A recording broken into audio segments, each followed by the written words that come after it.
Vamos lá, pessoal. Nesse bloco, a gente vai trabalhar os métodos e os critérios para a identificação do juízo competente. Em outras palavras, a gente vai ver de que maneira você vai conseguir chegar até o órgão jurisdicional que será o competente para processo e julgamento de determinada causa, de determinado processo. E aí é interessante, eu vou trazer aqui três perspectivas diferentes, ou melhor, três roteiros diferentes, vou comentar cada um deles, roteiros que são apresentados pela doutrina. E esses três roteiros, eles parecem seguir, digamos, uma diretriz diversa, mas, em minha opinião, a ordem é idêntica. Tá? É claro que os degraus são diferentes.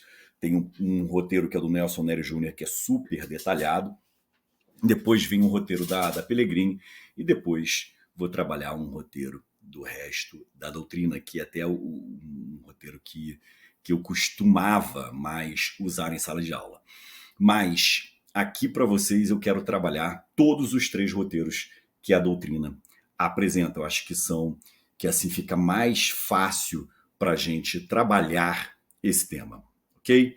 Então vamos começar com o roteiro do professor Nelson Nery Júnior, que é um dos maiores nomes de processo civil do nosso país. Ele traz basicamente 6 passos, 6 itens que você vai ter que aplicar para encontrar o juízo competente. E ele chama isso de método para a identificação do juízo competente. O primeiro passo versa sobre competência internacional. A ideia do professor Nelson Nery Júnior primeiro ponto é o Estado brasileiro pode exercer a jurisdição.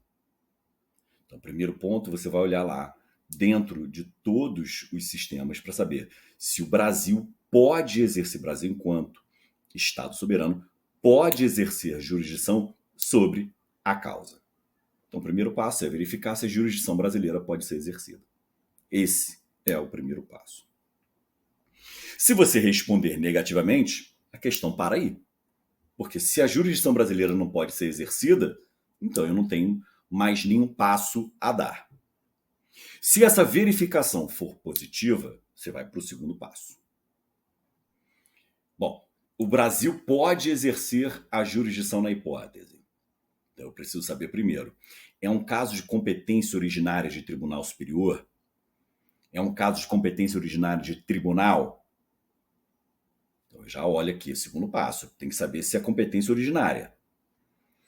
Depois, bom, não sendo de competência originária, é um caso de jurisdição atípica, por exemplo. Eu vou olhar para saber se essa questão tem que ser decidida, por exemplo, pelo Senado Federal. Então, eu estou olhando lá para a Constituição. É tribunal superior? É tribunal de origem? É jurisdição atípica? Em outras palavras, eu quero saber se é um tribunal, se é caso de jurisdição atípica ou se a hipótese é de um juízo monocrático, de um órgão jurisdicional monocrático, se é o juízo de primeiro grau. Então, o segundo passo é saber qual o grau que eu vou trabalhar, qual o grau de competência. Se vai ser tribunal, repito, jurisdição atípica ou juízo à cor. Terceiro passo. Se a hipótese é da justiça especial, por exemplo, eleitoral, militar, trabalhista, se a hipótese é da justiça especial ou da justiça comum. Então já vou separar aqui, é como se fosse um organograma. É da justiça especial? Beleza, então eu vou lá olhar os critérios fixadores da sua competência. Não, é da justiça comum. Sendo da justiça comum, eu vou para o quarto passo. Se é a justiça comum, eu tenho que saber se é a justiça federal, que é o primeiro passo, eu vou olhar lá o artigo 109 da Constituição. Lembrando que o rol de competências do juízo federal previsto lá no artigo 109 da Constituição, esse rol é taxativo, só pode ser ampliado via emenda constitucional.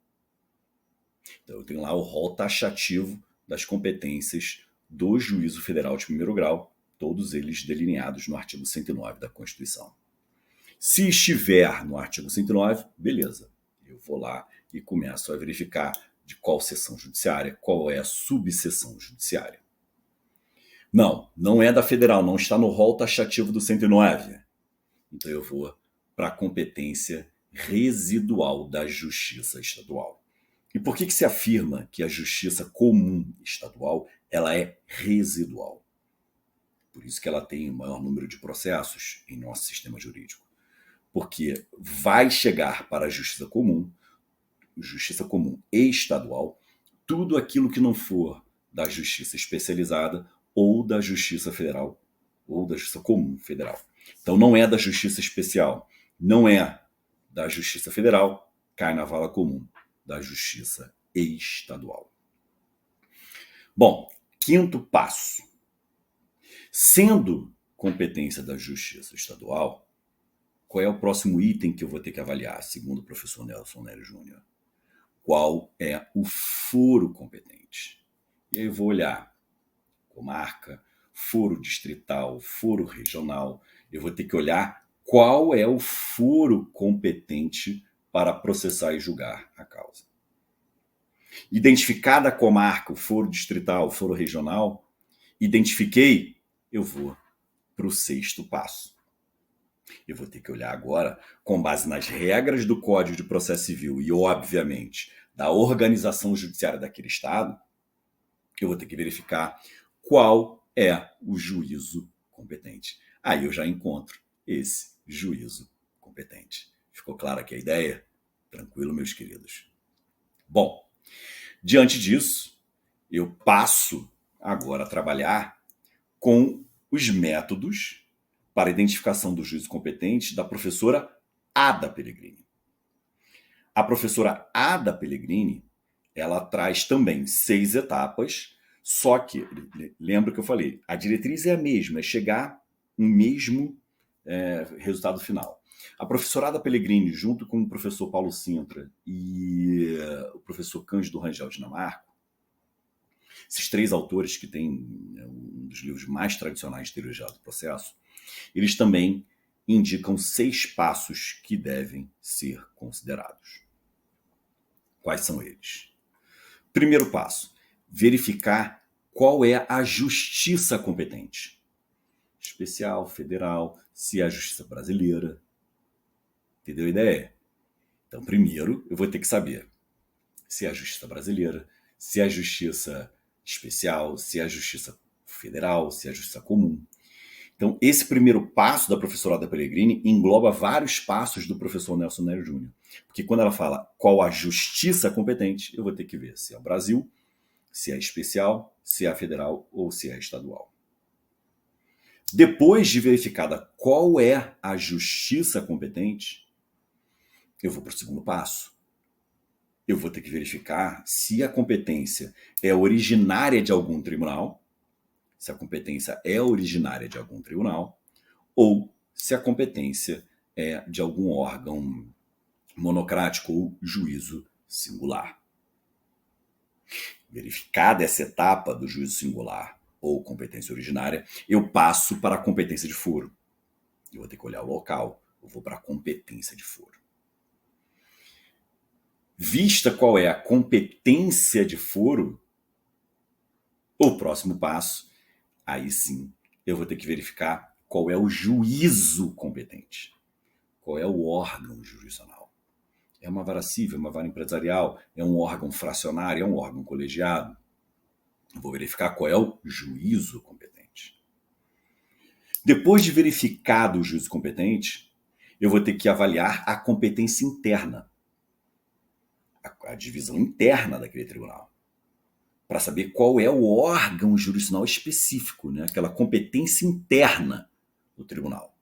Olha, dependendo do tribunal, é a seção cível, é a turma cível, é a câmara cível, eu vou ter que olhar para saber naquele tribunal como que é o organograma, como que é a organização daquele tribunal. E aí ela bota um 6º passo que, na verdade, o professor Nelson Nery Júnior não indica, mas ela coloca um 6º passo, que é verificar a competência recursal. chamado critério funcional vertical de competência. Então você vai verificar a competência recursal para aquela hipótese. Tranquilo? Bom, diante disso, o que se busca? Lembra que eu falei que ia trazer 3, né? Esses foram os 2 primeiros métodos. Mas o que se busca a rigor para que eu possa trazer o terceiro método? O terceiro método, ele traz a forma de entender os critérios fixadores da competência. Então, a forma para que você entenda os critérios fixadores da competência. E aí vejam que interessante. Para quem traz essa ideia que, ora, vos apresento, eles não negam a importância dos métodos anteriores. Eles não fazem isso. É como se fosse uma complementação. Eles dizem assim: os critérios que fixam a competência decorrem diretamente da norma jurídica. Decorrem diretamente da norma jurídica. Que norma jurídica é essa?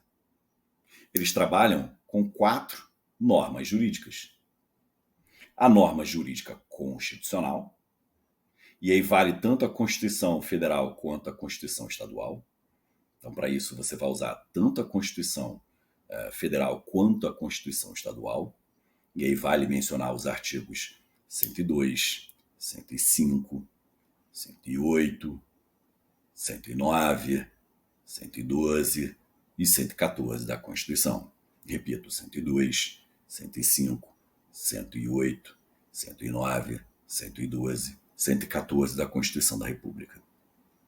Segunda norma jurídica que você considera: a norma jurídica infraconstitucional. Que norma jurídica infraconstitucional é essa que é a mais importante no âmbito federal? O Código de Processo Civil. Então você vai encontrar também os critérios fixadores no Código de Processo Civil. Terceira norma jurídica que você vai encontrar um critério fixador da competência são os negócios jurídicos processuais ou pré-processuais. Os negócios jurídicos processuais ou pré-processuais.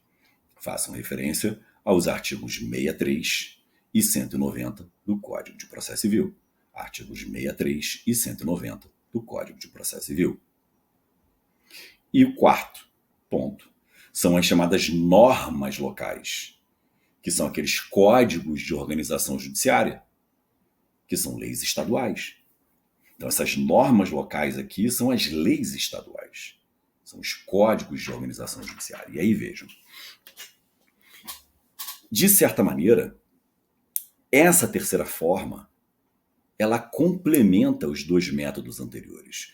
Vejam que, a despeito de nominalmente serem diversos, não há um conflito entre eles.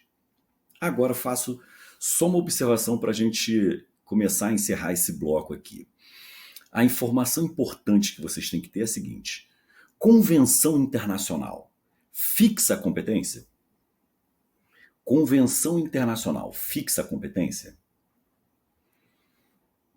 A doutrina sustenta que não. Que convenção internacional não fixa a competência. Não fixa. Convenção internacional fixa jurisdição. Então veja, olha o cuidado que você tem que ter. Convenção internacional não fixa competência, mas sim jurisdição. Fechou? Bom, dito isso, vamos ao último item. Quais são os critérios fixadores da competência? Quais são os critérios fixadores da competência? A depender do livro que vocês adotarem como fonte primária, vocês vão ter 2 grupos. O primeiro grupo de critério fixador é um grupo mais amplo. E aí a doutrina vai trabalhar com 3 critérios. Primeiro, critério territorial. Segundo, critério funcional ou em razão da função. E o terceiro, critério objetivo. E aí dentro do critério objetivo, você vai encontrar competência em razão da matéria, competência em razão da pessoa e competência em razão do valor. Então, repito: critério territorial, critério funcional ou em razão da função, e o critério objetivo, que se divide em matéria, pessoa e valor.